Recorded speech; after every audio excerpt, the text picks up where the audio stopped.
आयु श्रुतायु सत्यायु रमे जय विजय। इस प्रकार से यह अजमेर देवमेर सूरसेन इत्यादि बड़े प्रतापी राजा हैं और उन्हीं के सूरसेन के जो पुत्र हुए आनक दुंदभी, जिनका दूसरा नाम है महाराज बसदेव। और इस प्रकार से महाराज कहते हैं बसदेव और उनके बेटा जो हुए तो वो कन्हैया। महाराज परीक्षित ने कहा प्रभु, और बोले लो कन्हैया का जन्म हो गया। सुनकर के महाराज परीक्षित बोले कि प्रभु इतने देर से इंतजार था और इस लीला का जितनी रसमयी उनकी लीला है, जिन्होंने मेरे पूर्वजों का कल्याण किया, गर्भ में मेरे माँ के गर्भ में आकर के उत्तरा के गर्भ में परमात्मा ने रक्षा की और उनकी आपने 1 मिनट में वंशावली बता दी, कुछ समझ ही नहीं आया। थोड़ा सा रसमयी लीला का वर्णन तो करो।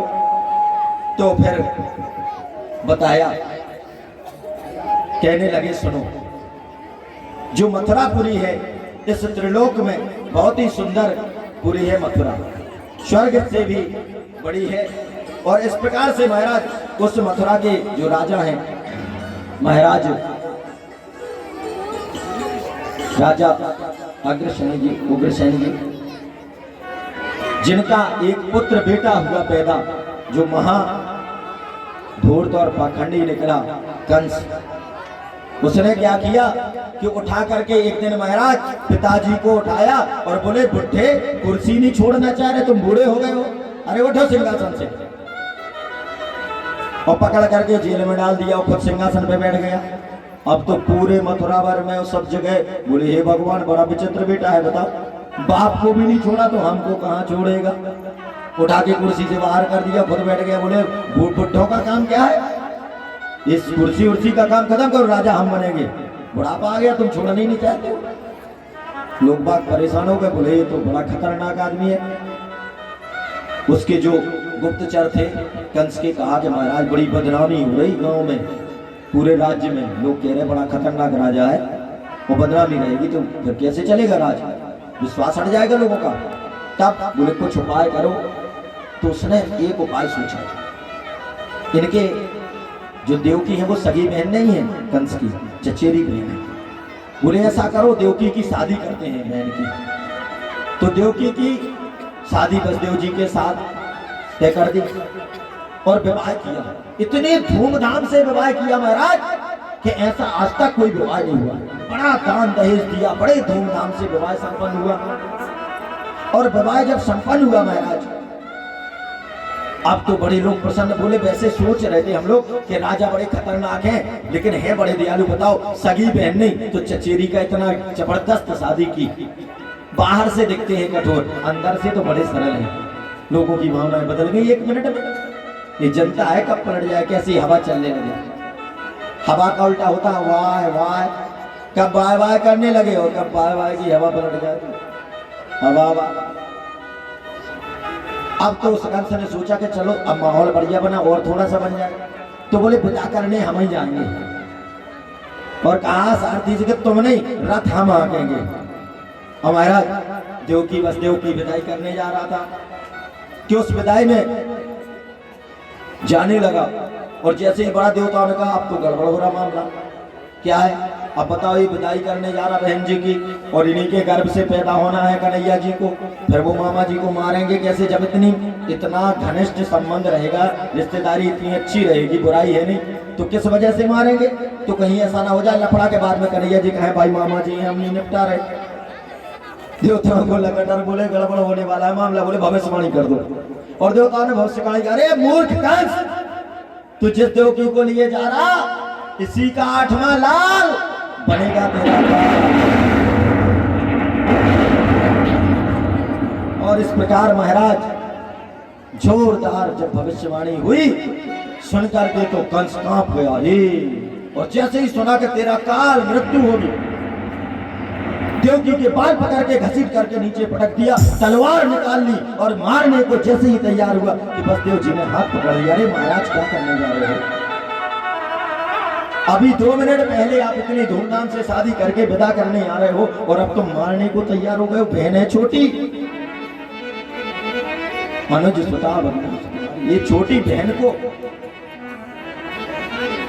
हमसे जो छोटी बहन है आपकी, आप उनका अपमान कर रहे हैं, मृत्यु दंड देंगे, घोर पाप है महाराज, बड़ी बदनामी हो जाएगी। बसदेव जी ने समझाया कि महाराज ऐसा ना करो, फिर इसका लाल जो होगा वो मेरा काल, अरे तो देवकी तो नहीं है, इसका लाल होगा ना। हाँ फिर, अरे क्यों चिंता करते हो, जो बेटे होंगे हम तुमको दे देंगे, इसलिए इसको ना मारो अभी। बसदेव जी ने सोचा कि अभी तो मौका है, इस समय तो प्राण बचाओ, बाकी तो आगे जो होगा परमात्मा की कृपा है। और समझ में आ गई बात। कहा बसदेव एक एक बेटे जो बोले बिल्कुल। और जैसे ही पहला बेटा हुआ कि महाराज जाकर के जेल में बंद कर दिया बसदेव देवकी को, और पहरेदार लगा दिए, लेकर के बसदेव जी पहुंचे। ओ कहते पहला बेटा जब आया तो वापस कर दिया, ये नन्हा सा बेटा क्या करेगा, मारेगा क्या मुझको, ये नहीं मार पाएगा, ले जाओ। और बसदेव जी जैसे ही वापस गए कि नारद जी ने देखा, बोले अरे इसके पाप जितने जल्दी भरेंगे, पाप का घड़ा भरेगा, इतने जल्दी मुक्त होगा। उधर से नारद जी एक कमल का फूल घुमाते हुए आ गए, नारायण नारायण, उनका तो काम ही रहता श्रीमन नारायण नारायण हरे हरे, श्रीमन नारायण नारायण हरे हरे, श्रीमन नारायण नारायण हरे हरे, श्रीमन नारायण नारायण हरे हरे, श्रीमन नारायण नारायण हरे हरे, श्रीमन नारायण नारायण हरे हरे, श्रीमन नारायण नारायण हरे हरे। नारद जी जैसे ही आए, कंस ने देखा, अरे प्रभु आइए, और एक कमल घुमा रहे थे, तो बोले प्रभु ये क्या कर रहे हैं, बोले हम गिनती गिन रहे हैं, आज हमारी गिनती गड़बड़ हो रही, हमने सोचा आप बड़े राजा हैं, आपसे पूछ लें, गिनती तो आती होगी आपको। बोले हाँ। बोले इसमें 8 पंखुड़ी है हमारे कमल के फूल में, और हम इनको गिन नहीं पा रहे। अरे 8 नहीं गिन पा रहे आप? बोले हाँ। क्या करें? बोले आप ये बताओ इसमें 8वीं कौन है? कंस ने कहा ये वाली है।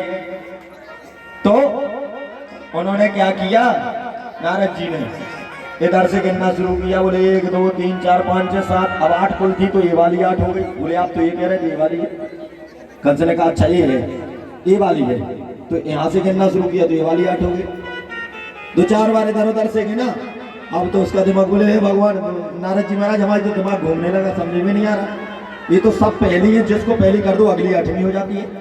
अब बोले तुम जानते नहीं हो भगवान की हरि की लीला को, तुम गिन रहे इधर से 1 2 3 4 5 6 7 8, और उन्होंने उधर से गिना हो अगर, और यही वाला 8वां हो तब।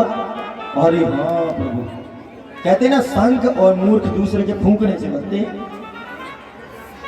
और पढ़ा दिया नारद जी, जिसको पढ़ा दे वो ना पढ़े, 1 मिनट में समझ जाएगा।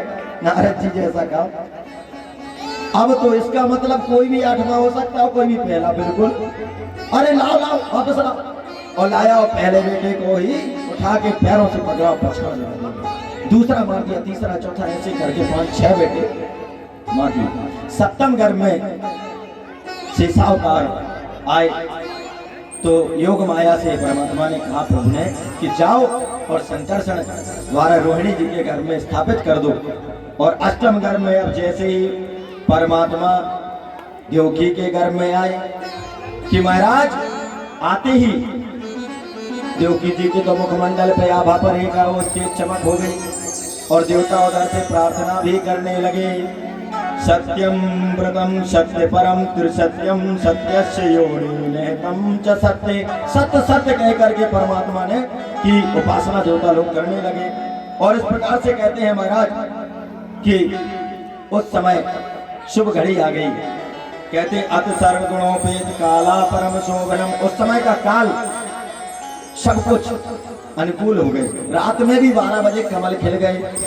कुछ लोग कहने लगते हैं कमल रात में तो खिलता नहीं, कैसे खिल गए? अरे भैया, किसी बड़े प्रधानमंत्री मुख्यमंत्री को आना हो ना तो इतवार की समय साथ छुट्टी होती है, रविवार की, तो उस दिन की छुट्टी भी कैंसिल हो जाती है। जब बड़े अधिकारी आने वाले हो तो जो सदियों से छुट्टी चल रही वो भी कैंसिल हो जाती है। ऐसे ही रात में भले ही कमल नहीं खिलता, लेकिन जब परमात्मा आने वाले थे तो रात में कमल भी खिल गई।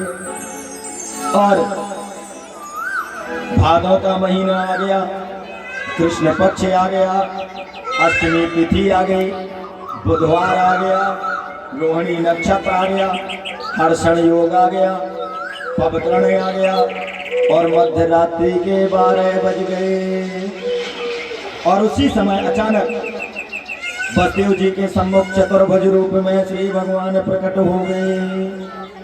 जैसे ही देवकी जी ने देखा कि तमद्भुतम बालकमंबुजे क्षणम चतुर्भुजम शंखगदायुधम, देवकी जी कहने लगी प्रभु समझ में नहीं आ रहा, बताओ ये 4 हाथ का बेटा थोड़ी होता है, लड़का तो पैदा होता बच्चा 2 हाथ होते हैं उसके। ये लीला समझ नहीं आ रही है आपकी, फिर क्या करें? अरे बोले बच्चे और ये शंख चक्र गदा लेकर के ऐसे थोड़ी बच्चे होते हैं।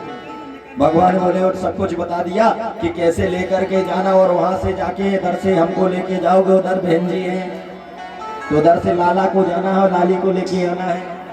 बसदेव बाबा वहाँ नंद बाबा के यहाँ पर बहन जी पैदा हो गई हैं, उनकी पुत्री, सारी लीला बता दी। और फिर कहते छोटे से बन गए, लेकिन रोए बिल्कुल नहीं। रोए क्यों नहीं? क्योंकि जब रामावतार में हुए थे तो इसीलिए रामावतार में जब प्रकट हुए तो दास दासी बधाई लेकर के भागे, दिन में आए थे और इस बार रात में आए हैं। और रोए इसलिए नहीं क्योंकि यहाँ बधाई तो मिलने वाली थी नहीं मथुरा में, मामा लोग डंडा लाठी लेके दौड़ते, मारो मारो पकड़ो, तो इसलिए बिल्कुल नहीं रोए। और उठाया बसदेव जी ने वो ले जा करके महाराज, और उधर लाला को छोड़ दिया, लाली को लेके आ गए। और इधर जैसे ही कंस ने पैर पकड़ के पछाड़ना चाहा कि बिटिया आकाश में उड़ गई, तुझे मारने वाला प्रकट हो चुका है। और कंस बोला हे कहाँ प्रकट हो गया ये नहीं बताऊंगी, खुद पता कर लेना। और जाकर के विंध्याचल वासिनी कन्हैया की छोटी बहन के रूप में विराजमान हो गई। बोले विंध्याचल भैया के प्रकार से लाला आ गए हैं। तो लाला